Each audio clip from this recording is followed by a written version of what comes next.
Now turn to section 3 on page 5.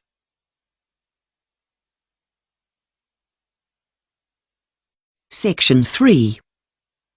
You will hear 3 marketing students discussing their research findings on vehicles known as SUVs, or four-wheel drive vehicles. First, you have some time to look at questions 21 to 25 on page 6.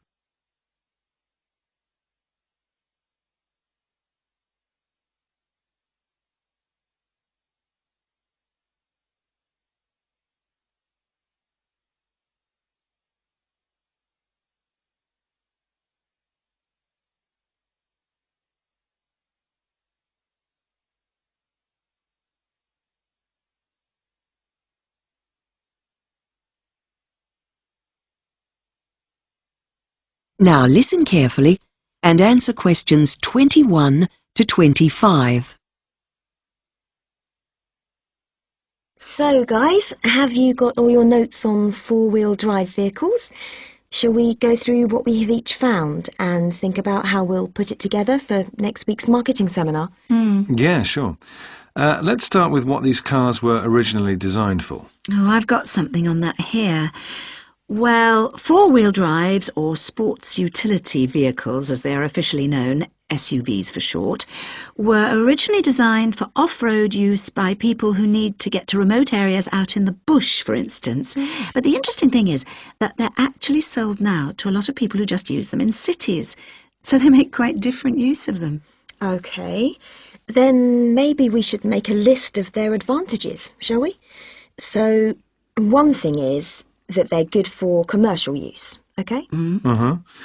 How about also saying utilitarian rather than luxurious? So you're not paying out for unnecessary luxuries. Okay, what else? Well, they have increased engine capacity, and they're also heavier, so suitable for towing large loads. So is this why so many people buy them then? Well, no, they seem to have become fashionable now for rather different reasons. Research carried out by automobile clubs shows that people buy them for business because of the sort of image they project. And mums like to drive their kids to school in them because they think they're safe. So that's another reason. And you can get about 7 people into one of these. So we could say seating capacity is another factor. Okay, another thing that came out of my research is that people also like the higher seats. They say it means they can get a better view of the traffic ahead of them. Before you hear the rest of the discussion, you have some time to look at questions 26 to 30 on page 6.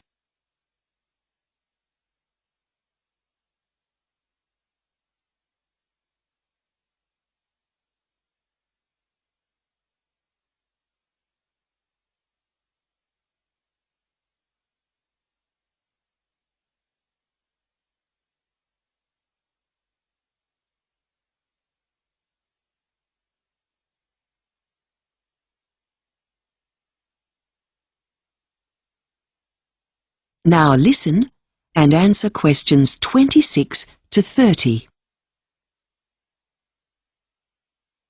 But you know, some of these reasons just don't work. I mean, the safety thing is just a misconception, because generally in a collision they can do terrible damage to a smaller car. That's right. That's one of the disadvantages I have here. Shall we go through those now? Good idea. So let's say that potentially they are harmful in built-up areas. Generally the damage they cause is due to their weight. That's right, isn't it? Yes, it is. I've got a note here about their chassis. The bodywork on an SUV is stiffer and doesn't crumple to absorb impact in a collision the way it does in smaller cars. And there's another reason why they're not safe. It's quite easy for them to roll over, more so than an ordinary car, because they've got a high centre of gravity. So these are all the disadvantages. How are we going to round this up?